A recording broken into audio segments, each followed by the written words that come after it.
सकता नहीं है। स्वीकार करो शरणागति कि वेदी पर बैठने का अधिकार किसको है, सकता असक्ता पति और जगत प्रभु, चाहे शक्तिहीन हो चाहे शक्तिवान हो। भगवान कहते हैं कोई भी मेरे पास आता है मैं उसे अवश्य ही शरणागति प्रदान करता हूं, अवश्य ही अपनी शरण में ले लेता हूं। ये भगवान का नियम है। इसलिए भगवान की दृष्टि में शक्तिवान और शक्तिहीन दोनों बराबर हैं। भगवान की दृष्टि में जब दोनों बराबर हैं तो कभी शक्तिवान को अपने जीवन में अभिमान नहीं करना चाहिए और कभी भी शक्तिहीन को अपने जीवन में हीनता नहीं लाना चाहिए।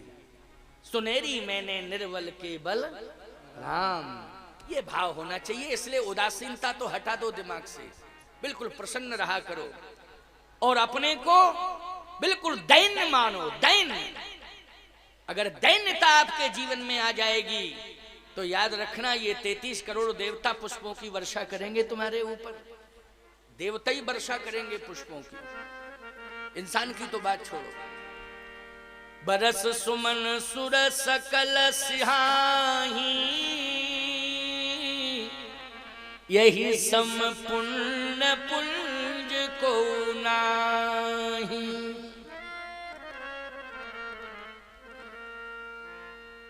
भगवान ने कहा कि अब तो तुमने चरण पखाड़ लिए, अब तो पार करना चाहिए। केवट बोला एक निवेदन करूं प्रभु, हाँ, आपने मेरे ऊपर तो कृपा कर दी है, आप बड़े कृपालु हैं, लेकिन भगवान ने कहा लेकिन का मतलब है कि अभी पार नहीं करना चाहते हो। लेकिन लग गया ना, तो लेकिन का मतलब क्या है? लेकिन का मतलब यही है कि अभी मेरी पत्नी रह गई। नियम तो यही है कि सपत्नीक चरण पखारना चाहिए था। अच्छा, यज्ञ मंडप में यजमान बैठे होंगे तो सपत्नीक होंगे? सपत्नीक हैं, सपत्नीक बैठे, नियम है बैठना चाहिए। सपत्नीक मैंने आपके चरण नहीं पखारे, अधूरापन है। भगवान ने कहा पानी लेने के लिए गांव में गए थे तो पत्नियों लेके चले आते पानी के साथ। क्यों, जब पानी लेने गांव गए तो पत्नी भी तो गांव में रहती, पत्नी को भी लेके चले आते। जब तुम्हें मालूम था कि सपत्नीक चरण पखारना चाहिए तो सपत्नीक पखारना चाहिए तो पत्नी को साथ लेके आना चाहिए। केवट बोला एक बात बताएं प्रभु, वैसे आप सब जानते हैं लेकिन फिर भी कह रहा हूं। आपने कहा था बेग आन, बेग मानी जल्दी जल्दी जल्दी, और पत्नी जल्दी तैयार नहीं होती। कितने बार आपने अनुभव किया होगा कि नहीं? अच्छा एक बात बताएं आप, वैसे एक बार कह दो कि जल्दी तैयार हो जाओ तो शायद हो भी जाओ। बार बार कहो जल्दी करो तो कहती चले जाओ, हमको जल्दी जल्दी जल्दी। फालतू की बात करते हो, ज्यादा जल्दी तो चले जाओ, दिमाग खराब क्यों करते हो? यहाँ जो यही कंडीशन होती फिर तुमको यही कहना पड़ता, नहीं नहीं कोई ऐसी बात नहीं है, तुमको आराम से तैयार हो, आराम से हो, ऐसी कोई बात नहीं। कहना पड़ता है, तुमको मजबूरी में कहना पड़ता है। तो केवट ने कहा कि बात यह है प्रभु कि आपने कहा था बेग आन जल्दी, तो हम जल्दी चले आए, आपकी आज्ञा का पालन किया। पत्नी के चक्कर में पड़ जाते तो विलंब हो जाता, विलंब होता तो आप अन्यथा लेते कि मेरी आज्ञा का पालन नहीं किया। इसलिए जल्दी आ गया, पत्नी को छोड़ के आपकी आज्ञा का पालन किया मैंने। लेकिन अब मेरे निवेदन को आप स्वीकार कर लीजिए कि पत्नी रह गई है, अगर आप कृपा कर दें तो उसको भी ले आए। भगवान बोले ले आओ ले आओ। अब लक्ष्मण जी महाराज कुछ नहीं कह पा रहे क्योंकि रोक दिया भगवान ने, बोलना तुम्हें कुछ नहीं है, लेकिन तमतमा रहे। वही जनकपुर जैसा हाल है ना, माखे लखन कुटिल भई भोए, लेकिन कही न सकत रघुवीर डर। वहां एक दोहा ये भी है कि कही न सकत रघुवीर डर, बड़े भैया हैं, डर है, बोल नहीं सकते, लेकिन माखे लखन कुटिल भई भोए। भ्रकुटी तनी है, ओंठ फड़क रहे हैं, आंखें लाल हैं, लेकिन बोल नहीं पा रहे, कही न सकत रघुवीर डर। भगवान ने कहा ले आओ पत्नी को। दौड़ा दौड़ा गया, क्यूटानी से कहा कि सुन, कितना बड़ा भाग्य है तेरा, संतों से तुझे आशीर्वाद मिलता था कि अखंड सौभाग्यवती भव, लेकिन आज तू सौभाग्यवती भव है। भगवान का दर्शन और भगवान के चरण पखारने का अवसर मिल रहा है। ये संतों के आशीर्वाद से ही अवसर मिला है कि आज भगवान के चरण पखारने का वो दिन आ गया। चलो जल्दी। क्यूटानी बोली मैंने तो सुना था, जब से सुना कि भगवान आए और आप चरण पखार रहे तो मैं सोच रही थी कि मुझे ये अवसर क्यों नहीं मिला। मैं आने ही वाली थी, लेकिन अच्छा हुआ कि आप आ गए और आप कह रहे तुरंत तैयार थी, चल दी। सपत्नीक केवट ने भगवान के चरण पखारे, ये रामायण का प्रमाण है। जब सपत्नीक भगवान के चरण पखारे तो भगवान ने कहा अब ठीक है, अब तो कोई दिक्कत नहीं। कहे प्रभु एक बात मैंने सुनी थी, अब ये झूठ है कि सत्य है, आप ही बता सकते। भगवान ने कहा क्या सुना था, क्या सुना था? कहे यहां मैंने कथा में सुना था कि एक विश्वामित्र नाम के महात्मा आए थे अयोध्या में। लक्ष्मण जी बोले बक्ता भी है ये बहुत बड़ा, देखो कथा सुनाने लगा, अब क्या जरूरत थी कि नहीं, बक्ता भी है। केवट बोला हमको कह लेने दो अपनी बात पूरी पहले।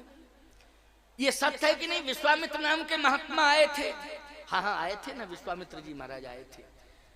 जब आप पहुंचे अयोध्या में तो आपके पिताश्री ने आपको बुलाया था? हाँ, साथ में ये छोटे ठाकुर थे?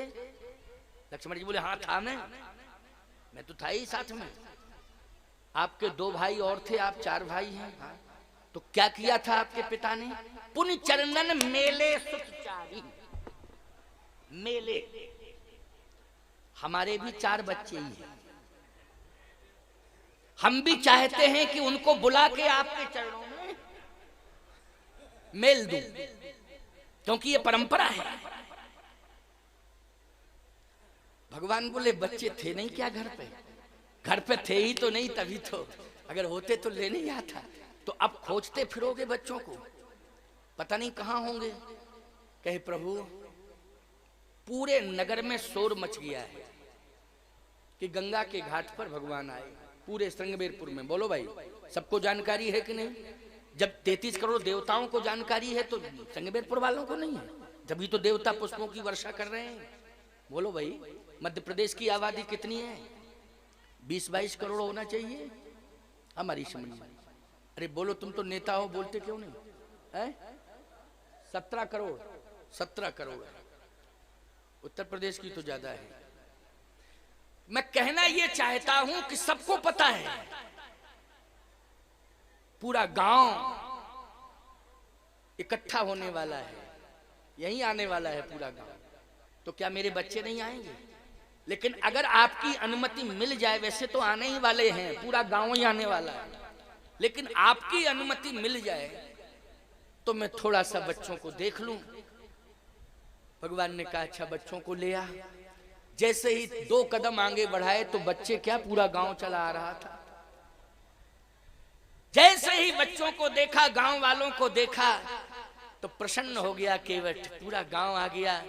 बच्चों से कहा साष्टांग प्रणिपात करो। बच्चे साष्टांग प्रणिपात कर रहे हैं, पूरा गांव ही साष्टांग प्रणिपात कर रहा है भगवान को। अब जैसे ही बच्चों से कहा चरण धो, तो बच्चे चरण धोने के लिए जैसे ही आगे बढ़े तो केवट कहता रुको रुको प्रभु, एक शर्त और जुड़ गई इसमें। क्या? बच्चों को हम चरण धोने के लिए कहेंगे, वो बच्चे धोएंगे ही और निश्चित रूप से आपके चरण धोएंगे, लेकिन ये पूरा गांव जो खड़ा है मेरा परिवार है, पूरा गांव ही आपके चरण धोएगा। अगर इतनी फुर्सत आपको हो तब तो हम बच्चों से कहें धो, नहीं तो कोई बात नहीं। अब बोलो भाई कौन ऐसा परमात्मा होगा जो ये न कहे कि बच्चों को संस्कारित नहीं करना चाहिए? परमात्मा के चरण से आपकी संतान न जुड़े? बोलो सभी चाहते कि भगवान के चरण शरण मिल जाए, भगवान के श्री चरणों से हमारा पूरा परिवार जुड़ जाए।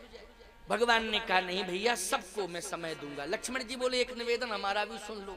अभी तो पूरे गांव के आए, अब इसके रिश्तेदार आएंगे, मामा फूफा जीजा जितने रहते हैं सब। तो 14 साल पांव पखराई कराते रहो यहीं बस, और 14 साल बाद सीधे अयोध्या वापस। क्या करना आगे बढ़ के, कोई जरूरत ही नहीं, क्योंकि अभी तो बहुत लंबी लाइन लगेगी पैर पखाड़ने वालों की। और बात आपको इसी की माननी है, जो ये कहेगा उसकी इसी की बात आपको माननी है।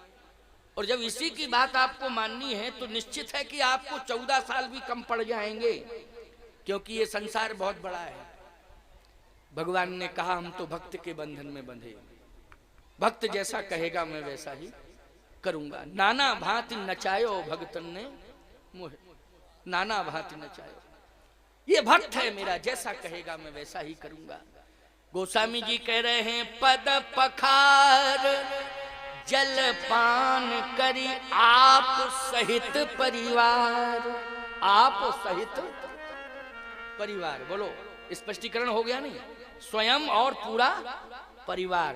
पूरा परिवार मानी पूरा श्रृंगवेरपुर, पूरा गांव को अपना परिवार मानता है। एक बात आपको बता दूं, हम संत हैं, संत जहां जहां तक रहते हैं हमारा परिवार होता है। होता है कि नहीं होता है? यही परंपरा है कि नहीं?